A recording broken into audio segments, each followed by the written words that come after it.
నమస్తే, welcome to I dream. నేను మీ Vijitha. China వారు రకరకాల వైరస్లని సృష్టిస్తున్నారు అనే ఒక వార్తలు మనం వింటున్నాం. కరోనా వైరస్ పుట్టింది చైనాలోనే, వాళ్ళు ఆ వైరస్ని సృష్టించారు. మళ్ళీ ఇప్పుడు మరొక కొత్త వైరస్ని సృష్టించారు, అది చాలా ప్రమాదకరమైన వైరస్ అనే వార్తలు వింటున్నాం. ఇదంతా ఎంతవరకు నిజం? ప్రస్తుతం మనతో పాటు ఉన్నారు ప్రముఖ కార్డియాలజిస్ట్ డాక్టర్ మువ్వా శ్రీనివాస్ గారు. ఇప్పుడు సార్తో మాట్లాడి ఆ విషయాలన్నింటినీ డీటెయిల్గా తెలుసుకుందాం.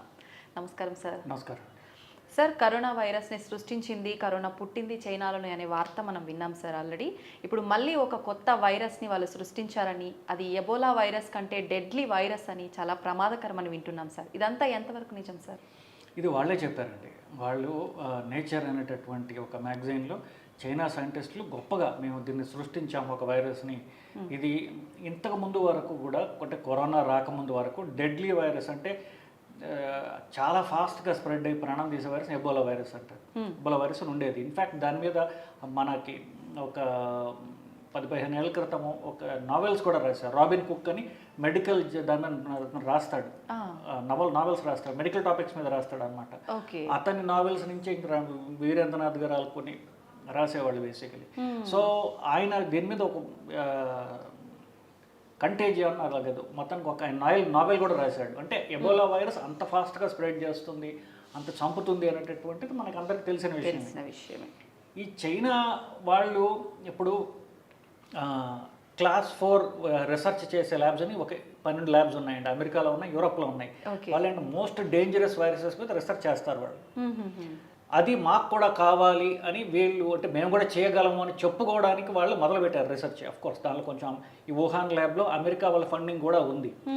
వాళ్ళు రీసెర్చ్ మొదలుపెట్టి తర్వాత అది కావాలనో లేకపోతే లీక్ అయ్యో కరోనా అనేటటువంటి వైరస్ తయారు చేయబడి బయటకు లీక్ అయింది. అక్కడే వాళ్ళు మళ్ళీ తయారు చేస్తారు, అంటే ఒక ల్యాబ్ పెట్టారు. దాంట్లో ఈసారి వీళ్ళే చెప్పారు మేము కొత్తగా తయారు చేసాము అని. ఇప్పుడు ఒప్పుకున్నాడు అంటే పాతది ఒప్పుకున్నట్టే కదా బేసికలీ. సో వాళ్ళు ఏంటంటే ఈ ఎబోలా వైరస్ మీద, ఎబోలా కంటే డెడ్లీ వైరస్ బేసికలీ. ఎబోలా వైరస్ని ఎబోలాలా కాకుండా దాని రూపు మార్చి, జనాలు తెలియకుండా అన్నట్టుగా ఒక రూపు మార్చి ఎబోలాలో ఒక పార్ట్ తీసుకుని ఇంకొక వైరస్లో ప్రవేశపెట్టి దాన్ని ఏంటారంటే చుంచుల మీద వాళ్ళు ప్రవేశపెట్టి చేశారు. ప్రయోగం చేసిన 3 రోజుల్లో అవి నుంచి కూడా చచ్చిపోయాయి. సో మేము కొత్త డెడ్లీ వైరస్ తయారు చేశాము అని గొప్పగా వాళ్ళు చెప్పుకుంటున్నారు. వాళ్ళ సైంటిఫిక్ జర్నల్ అంటే ఇది కరోనా లాగా యాక్సిడెంట్ కాదు, మేము కావాలని తయారు చేసాము గొప్పగా వాళ్ళే చెప్పుకుంటున్నారు బేసికలీ. సో అది ఇప్పుడు అంటే ఈ వైరస్ ఎక్కించిన 3 రోజుల్లో ఆ ప్రాణి చనిపోతుంది అని చెప్పేసి. సో ఇప్పుడు బయలాజికల్ వార్ఫేర్ అంటారు. బయలాజికల్ వార్ఫేర్ అంటే యుద్ధంలో ఎదుటి వాళ్ళని చంపడానికి తుపాకులు, బాంబులు ప్రయోగించక్కల, జబ్బులతో కూడా చంపొచ్చు. అవును సార్, దాన్ని బయలాజికల్ వార్ఫేర్ అంటారు. సో దీని మీద అందరూ చేస్తున్నారు రీసెర్చ్, చైనా వాళ్ళు కూడా చేస్తున్నారు.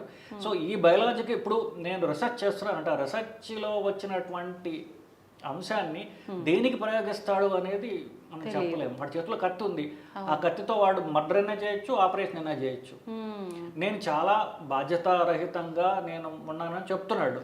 బట్ ఇలాంటి వాళ్ళు అంటే ఏం చేస్తారో, ఎందుకంటే మనకి ఎస్పెషల్లీ శత్రు దేశం కాబట్టి మనం జాగ్రత్తగా ఉండాలి. పిచ్చోడి చేతిలో రాయిలాగా సార్, ఇప్పుడు పిచ్చోడి చేతిలో కత్తిలాగా అనమాట. కత్తిలాగా ఏంటి సార్ పరిణామం ఎలా ఉండబోతుంది? అది కనుక మనకు స్ప్రెడ్ అయ్యి అవకాశం కనుక ఉంటే పరిణామం ఎలా ఉంటుంది? అంటే ఇప్పుడు వాడి చేతులు ఇది ఉంది అని చెప్పి మనకు ఆల్రెడీ తెలుసు కాబట్టి మనం తగిన జాగ్రత్తలు అంటే దానికి విరుగుడు మన వాళ్ళు ఏమైనా కనిపెట్టాలి. మన వాళ్ళు గొప్పగా ఇప్పుడు దాకా అనౌన్స్ చేయలేదు. ఎందుకంటే దాని BSL-4 అంటారు, అంటే హైయెస్ట్ సెక్యూరిటీ ఉన్నటువంటి ల్యాబ్స్ అనమాట. అవి అమెరికాలో ఉన్నాయి, యూరోప్లో ఉన్నాయి, తైవాన్లో నాకు తెలిసి ఒకటి ఉంది. వీళ్ళకి పోటీగా వీళ్ళు పెట్టారు ఇప్పుడు. అది మన భారతదేశంలో అఫీషియల్గా అయితే లేదు. మనకి ఇండియన్ ఇన్స్టిట్యూట్ ఆఫ్ వైరాలజీ అని చెప్పేసి పూణేలో ఉన్నప్పటికీ దాంట్లో ఈ రీసెర్చ్ చేస్తున్నట్టు మనల్ని బయట పెట్టాల, చేస్తూ ఉంటారు, అనుమానమే లేదు. ఎందుకంటే మన శత్రు దేశాల దగ్గర టెక్నాలజీ ఉన్నప్పుడు దాని విరుగుడుగా మన వాళ్ళు చేయడం అనేది మస్ట్ మ్యాండేటరీ. కానీ మన వాళ్ళు అనౌన్స్ చేయలే. కాకపోతే మనకు తెలియాల్సింది ఏంటంటే చైనా వాడి చేతిలో ఈ ఒక అతి భయంకరమైనటువంటి ఒక క్రిమి వాడి దగ్గర ఉంది అని ఒకటి. వాడు దాని గురించి ఏం చెప్తున్నాడు అంటే, నేను ఎబోలా వైరస్ ఎలా స్ప్రెడ్ కాకుండా ఆపాలి అన్నటువంటి దాని మీద నేను రీసెర్చ్ చేస్తున్నాను అని చెప్తున్నాడు. సో అది రెండు విధాలుగా చూడొచ్చు మనం. బేసిక్ వాళ్ళు చెప్పడం ఏంటంటే ఎబోలా అనేటటువంటి ఒక డెడ్లీ వైరస్ అది ఆఫ్రికాలో ఉన్నాయి. ఆఫ్రికాలో ఎబోలా అని ఒక నది ఉన్నది. ఆ నది చుట్టుపక్కల ఉన్నటువంటి ఫస్ట్ కనుక్కున్నారు 10 ఏళ్ళ క్రితం. 2014 నుంచి నడుస్తుంది ఇది. సో దానికి రకరకాల రీసెర్చ్ జరుగుతుంది, వ్యాక్సినేషన్లు ఉన్నాయి. బేసికలీ ఎబోలా అనేది అతి భయంకరమైన వ్యాధి అని మనకు తెలుసు. దాన్ని రీసెర్చ్ చేస్తున్నాను, దాని భాగంలో ఇలా ఒకటి బయటపడిందని చెప్తున్నాడు. కానీ అది మీరు అన్నట్టుగా పిచ్చివాడి చేతిలో రాయో కత్తి ఉన్నట్టుగా మనకి తెలుసుకోవాల్సిన అవసరం అంతేనా. మనం జాగ్రత్త తీసుకోవాలి అన్నా కూడా అసలు అది ఏంటి, ఎలా ఉంటుంది, ఏం జరుగుతుందో తెలియని పరిస్థితి కదా సార్. అంటే వాడు క్లియర్గా చెప్పాడు, నేను ఎబోలా వైరస్లో ఉన్నటువంటి ఫలానా గ్లైకోప్రోటీన్ అనేటువంటి సబ్స్టెన్స్ని తీసి ఇంకొక VSV అనేటటువంటి వైరస్లో దీన్ని ప్రవేశపెట్టి దీన్ని నేను హ్యామ్స్టర్స్ అంటారు, అంటే మామూలు ఒక మన చిన్న చిన్న కుందేళ్ళు చుంచులు ఇట్లాంటివి అనమాట, వాటిల్లో ఎక్కించిన 3 రోజుల కల్లా అవి చచ్చిపోయాయి. చచ్చిపోకముందు వాటి పూర్తి కంటి చూపు దెబ్బతింది, కళ్ళు దెబ్బతిన్నాయి. తర్వాత 3 రోజుల్లో రక్తం కక్కుని, అంటే దాన్ని హెమరాజిక్ ఫీవర్ అంటారు, అంటే డెంగ్యూ వైరస్ లాంటిది అనమాట. అది అంతకంటే భయంకరమైనది. 3 రోజుల్లో కూడా ఎక్కించినవన్నీ కూడా చనిపోయాయి అని క్లియర్గా ఏం చేసినట్టు చెప్పాడు మనకి క్లియర్గా. దానికి విరుగుడు సంపాదించాల్సినటువంటి నెక్స్ట్ ఛాలెంజ్ మన భారతీయ సైంటిస్టులకు ఉంది ఇప్పుడు బేసికల్. ఓకే, అంటే వ్యాక్సిన్ రూపంలో ఏమైనా ఇప్పుడు వ్యాక్సిన్ రూపంలో ఏం చేయాలి, లేకపోతే అది కూడా ఈ వైరస్ కూడా ఇంట్రెస్టింగ్లీ కరోనా వైరస్ ఎలాగైతే గబ్బిలాల నుంచి వస్తుందో ఈ ఎబోలా నది అనేటటువంటిది ఆఫ్రికాలో ఉంది. దాని దగ్గర కూడా ఈ బ్యాట్స్ తినడం వల్ల, గబ్బిలాలు తినడం వల్ల వచ్చినటువంటి వైరస్ అన్నమాట. ఈ వైరస్ లక్షణాలు మనకి బాగా తెలుసు. సో మనిషికి ఎలా స్ప్రెడ్ అవుతుంది, యూజువల్లీ చనిపోయినటువంటి ఎవరైతే చనిపోతారో వాళ్ళ నుంచే వస్తుంది అనమాట. సో ఎట్లాగ మనం దీని నుంచి జాగ్రత్తలు తీసుకోవాలని దానికి దాని మీద దృష్టి పెట్టాల్సినటువంటి అది డెఫినెట్గా చేస్తారు. ఇప్పుడు మనకి నేను చెప్పినట్టుగా యుద్ధంలో రకరకాల పద్ధతులు ఉంటాయి. ఒకటి డైరెక్ట్గా చేయడం, రెండవది జబ్బులు పరిస్థితి, బయాలజికల్ వార్ఫేర్ అంటారు, ఇవన్నీ సో దీనికి కూడా ప్రిపేర్డ్గా ఉంటారు మన వాళ్ళు. సో దాని గురించి మనం ఏం చేయాలనే దాని గురించి మన వాళ్ళు ఆలోచిస్తారనేది నా నమ్మకం.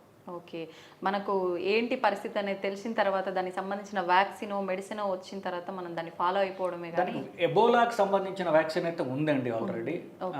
దాన్ని ఆఫ్రికా దేశాలు ఇస్తున్నారు. 2 రకాల వ్యాక్సిన్స్ ఉన్నాయి. ఇది డైరెక్ట్ ఎబోలా కాదు, వాడు వేరే ఎబోలాలో ఉన్నది తీసుకుని దాన్ని మైస్పూస్ మారడగా చేసినట్టుగా దాన్ని వేరే వైరస్లో ప్రవేశపెట్టి దాంతో ఇన్ఫెక్ట్ చేశాడు. సో ఆ కొత్త వైరస్ పేరు కూడా చెప్పాడు కాబట్టి దీనికి వ్యాక్సిన్ మన వాళ్ళు తయారు చేసుకోవాలి, ఈజీ అవుతుంది కొంచెం. Okay, thank you sir, thank you very much. నిజంగా ఇలాంటివి ఏమైనా కొత్త వస్తుంది అనగానే మనం కరోనాకి ఎంత ఎఫెక్ట్ పడ్డామో అది మైండ్లో పెట్టుకొని ఎక్కువ భయపడాల్సిన సందర్భాలు ఉన్నాయి ప్రస్తుతం. అంటే ఇప్పుడు పాకిస్తాన్ వాడు ఉన్నాడండి, పాకిస్తాన్ నా దగ్గర న్యూక్లియర్ బాంబు ఉంది గట్టిగా చెప్తాడు వాడు, ఎందుకు మనం భయపడతాం బేసిక్లీ. సో చైనా వాడు కూడా నా దగ్గర ఇది ఉంది అని చెప్తే ఎదుట భయపెట్టడం అనమాట. నేను అంత టెక్నాలజికలీ నేను ఎంత అడ్వాన్స్డ్, నేను ఇంత చేయగలను అని మన అడ్వర్స్ మన శత్రువులు అవుతుంటారు, వాళ్ళని భయపెట్టడానికి చేసేటటువంటి దాంట్లో ఇది ఒక భాగం. Thank you sir, thank you very much, valuable information. నమస్కారం.